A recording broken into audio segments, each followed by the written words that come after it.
One of the most seismic political upheavals to take place in the 20th century was the Russian Revolution. Occurring in 1917, this bloody revolution put an end to the Romanov dynasty and the centuries-long rule of the Russian imperial government. The Bolsheviks, a group of socialist revolutionaries led by Vladimir Lenin, were successful in seizing power and bringing an end to the Tsarist system of government, and after some time evolved into what is now known as the Communist Party of the Soviet Union. But what led to this revolution, and what effects did it bring upon the world? Let's try to unwind these facts in today's video. In 1917, Russia was rocked by not one but two revolutions, which brought an end to centuries of imperial rule and set in motion political and social shifts that would eventually result in the formation of the Soviet Union. However, while the two revolutionary events took place within a few short months of 1917, social unrest in Russia had been brewing for many years before the events that took place that year. At the beginning of the 20th century, Russia was one of the most impoverished countries in Europe. The country had a sizable population of peasants and a growing minority of low-income industrial workers. A significant portion of Western Europe held the view that Russia was an underdeveloped and regressive society. Even into the 19th century, the Russian Empire maintained the practice of serfdom, which was a form of feudalism in which landless peasants were compelled to serve the landowning nobility. By the end of the Middle Ages, the custom was no longer practiced across the majority of Western Europe. In 1861, the Russian Empire also put an end to the practice of keeping people as serfs. But the peasants would have more freedom to organize as a result of emancipation, which would affect the events that led up to the Russian Revolution. Much more time elapsed between the beginning of the Industrial Revolution in Russia and its beginning in Western Europe and the United States. When it did happen, which was around the turn of the 20th century, it brought with it a great deal of political and social upheaval.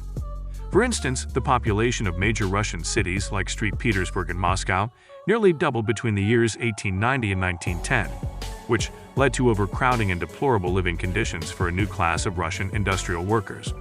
There were frequent food shortages across the vast empire as a result of a population boom at the end of the 19th century, a harsh growing season as a result of Russia's northern climate, and a series of costly wars that began with the Crimean War. In addition, it is estimated that up to 400,000 Russians perished as a result of a famine that occurred in 1891 and 1892. Russia and the position of its ruler, Tsar Nicholas II, were both further weakened as a result of the devastating Russo-Japanese War of 1904 to 1905, during which Russia ultimately lost and sustained significant casualties in the form of soldiers, ships, money, and international prestige.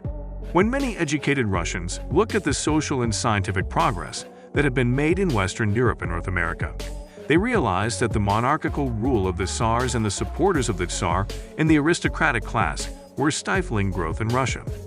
This led to the Russian Revolution of 1917. 1905 saw the start of this. The Bloody Sunday Massacre took place in 1905 as a direct result of large-scale protests led by Russian workers against the monarchy. The Tsar's troops were responsible for the deaths or injuries to hundreds of unarmed protesters. Angry workers responded to the revolution by launching a series of crippling strikes throughout the country. Workers in the fields and soldiers also joined the movement, which ultimately resulted in the formation of worker-dominated councils known as the Soviets. A well-known incident occurred when the crew of the battleship Potemkin successfully staged a mutiny against their domineering officers. After the violence that occurred in 1905 and Russia's humiliating loss in the Russo-Japanese War, Nicholas II promised greater freedom of speech and the formation of a representative assembly, which came to be known as the Duma, to work toward reform.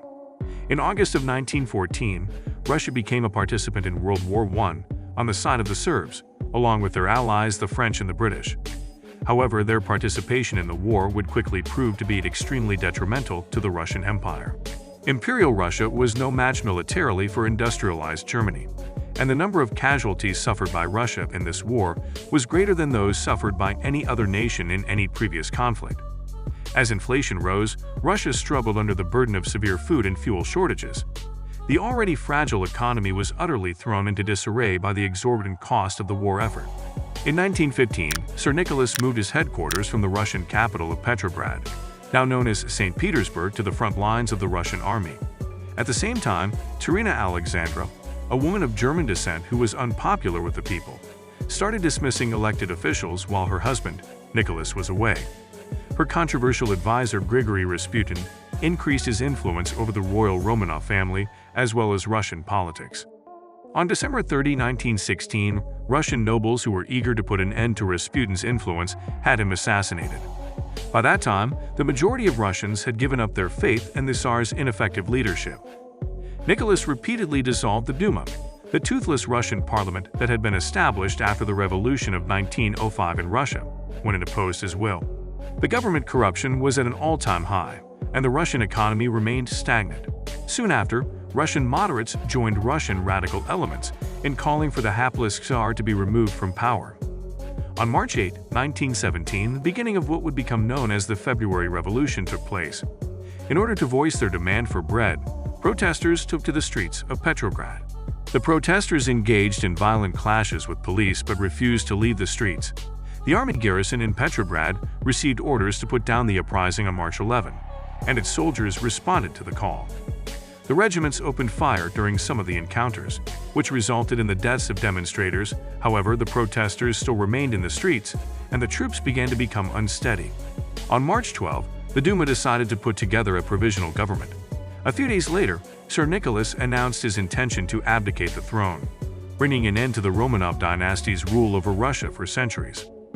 A liberal program of rights such as freedom of speech, equality before the law, and the right of unions to organize and strike was established by the leaders of the provisional government, which included a young Russian lawyer named Alexander Kerensky. They were opposed to a social revolution that involved violence. Despite the fact that Russia's participation in World War I was extremely unpopular, Kerensky carried on with his duties as Minister of War and ensured that the war effort continued. This made Russia's already difficult food supply situation even worse. Peasants continued to pillage farms, and citizens in the cities broke out into food riots, which contributed to the growing unrest. Leftist revolutionaries, led by Vladimir Lenin, the leader of the Bolshevik Party, launched a nearly bloodless coup d'état against the Duma's provisional government on November 6 and 7, 1917. Several influential members of Russia's bourgeois and capitalist classes had come together to form the provisional government.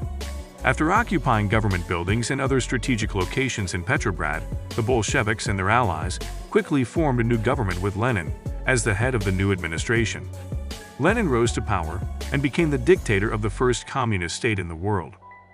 Late in 1917, shortly after the Bolshevik Revolution, the Russian Empire descended into civil war. Both the Red Army and the White Army were part of the conflicting factions.